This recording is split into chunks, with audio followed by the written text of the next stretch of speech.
Hey you guys, Miss Rennick here. This is just a quick video to walk you through the assignment for Mandalas if you decide that that's the one you want to do this week.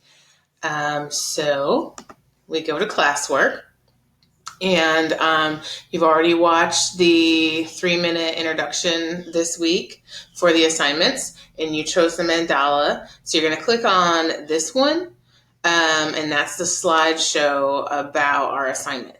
Now, I'm not going to click on it because I've already opened it up, but you would click on it. And here it is showing what we're going to do.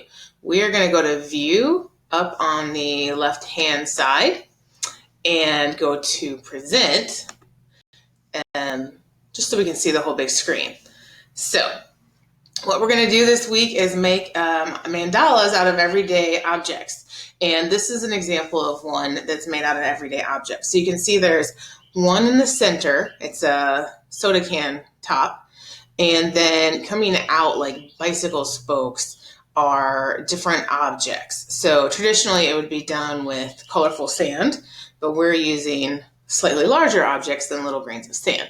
So as you can see, there's a circle in the middle, like a bicycle spoke, and everything coming out of it is evenly balanced. That's called radial symmetry. So we're going to look at some examples, but I will tell you as you're looking at this, keep in mind that you have to have on yours at least 8 spokes coming out, lines coming out, and you need to have at least 6 objects deep.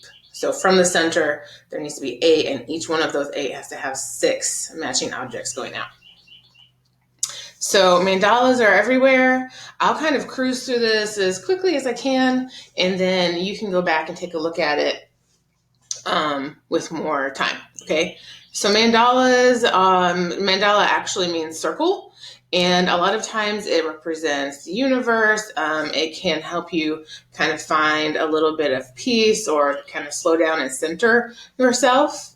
So here's a little bit of information. I'll let you read it. I'm familiar with it through Tibetan monks and Buddhism, which you'll find in a lot of different cultures made out of a lot of different things.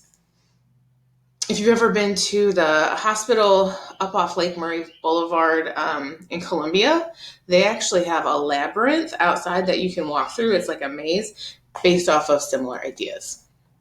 Today, they're used in hospital support groups and art gatherings, kind of art therapy sometimes, and it can help you kind of slow down, center yourself, and get kind of a sense of balance and well-being, as well as it's a really great art assignment to talk about, color, balance, symmetry, radial symmetry. So again, I'll let you kind of take more time with it, but just remember here you see radial balance is a big deal for us. So it's balance that comes from the center out like bicycle spokes. That's radial symmetry and radial balance. So if there's a spoke going out one way to make it balanced, there's also a spoke going out the other way. Here's a really famous one that I'm sure you've seen, but maybe not close up. And you can see, if you look, there's a crystal going this way and then opposite going the other way. So here's the center, if you see where my cursor is, and then going out. Now this one has 6 crystals, but ours is going to have no less than 8. Here's several different countries that have some form of a mandala. And here's a video to watch. So if you see, I want you to go back and take your time and do this. It's just a 3-minute video, and if you click on it, it will take you to just a 3-minute video. These are monks here, and what they have in their hand is a little tube full of sand, and they get the sand from these little cups, and they little tiny bit by bit make this mandala, and it takes days. So here's the video. Go watch it. It's 3 minutes. It's interesting, and it shows you just how much detail there is. I'm going to close it out so you can go back and watch it on your own. Creating a medicine. But here you can see them with their little tiny grains of sand carefully making the mandala. You can see it comes from the center and works its way out. So please do go and watch that. It's just 3 minutes. Here's some ones that are further along. And again, this is made out of those same tiny grains of sand. And read the information on the side so you can find out a little bit more about it. I'll leave that to you to take a look at. But when it's all done, since it's made out of sand, it's not permanent, just like life is impermanent. And so they sweep it up in a very beautiful ceremony, and they give each person there, because you can see there's a whole crowd there. They give each person a little packet of sand, and the rest of it they take to water. I saw it down at a river, and they release it into the water as a ceremony.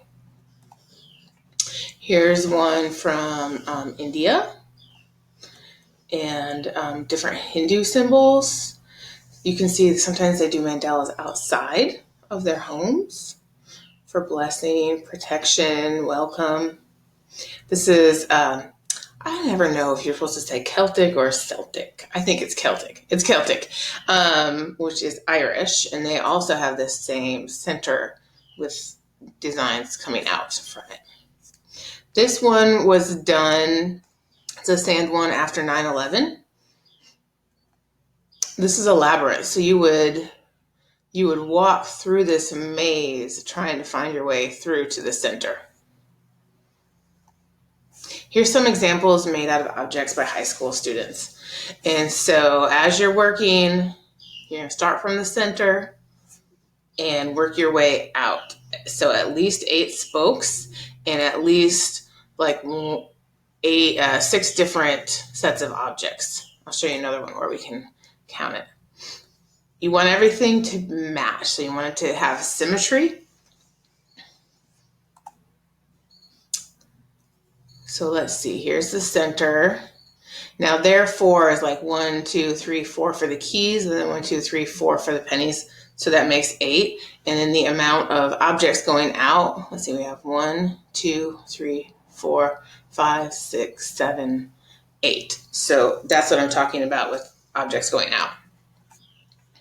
Here's one. When you first look at it, you might not even know what it is, but it's those little teeth floss cleaning things. And you see here how he has his name on it. That's going to be important later. I'll talk to you about that. So here's other objects. So you want to think of something that you have enough objects to repeat it in a mandala.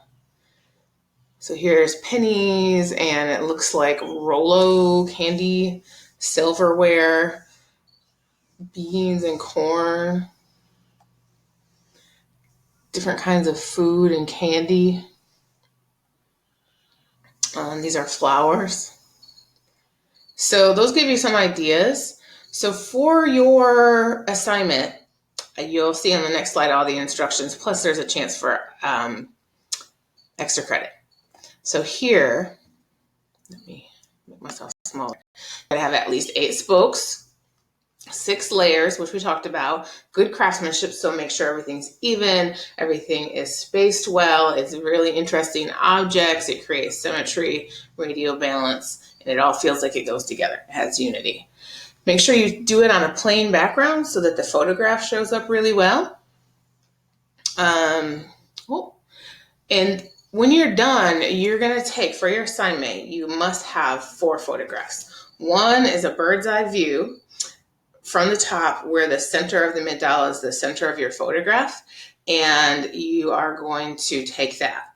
Then you're going to take a second one from that same layer, or same view, but you are going to write your name on a piece of paper and put it in the photograph so that you have proof that it's yours and nobody else can take it and claim it as their own either, okay?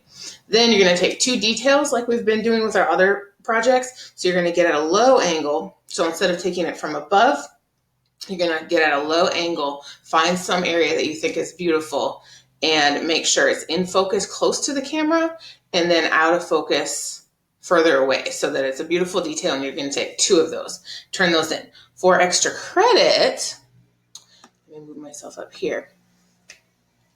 I doubled. There's two of me. And for extra credit, you can do your own dismantling ceremony like the Tibetan monks do. So you can think about how would you, I do not know why there's two of me here. Let's see. So I don't know. We're going to go with it. There's two of me. So you're going to figure out how you would sweep everything up in a ceremony. Look up and Google a ceremony like this where the Tibetan monks sweep all of the sand up. And then how would you give some of it to somebody? Or how would you release it into the water? Or how would you let your mandala go? So for that one, you're going to take 3 photographs of that process, and that will give you 5 extra credit points. And those points I will put on some project that you've done already from this quarter and add it to that. Or if you're missing one, you can at least have 5 points on it. So let me know if you have questions. Go back, look at this with a little bit more detail, watch the video, and then let me know what questions you have throughout the week, okay? I love you guys. I hope you enjoy this project. I think it's going to be fun. Take a minute to kind of slow down, get kind of thoughtful, find your center, your literal center, and then let those objects go out evenly, okay? All right. Love you guys.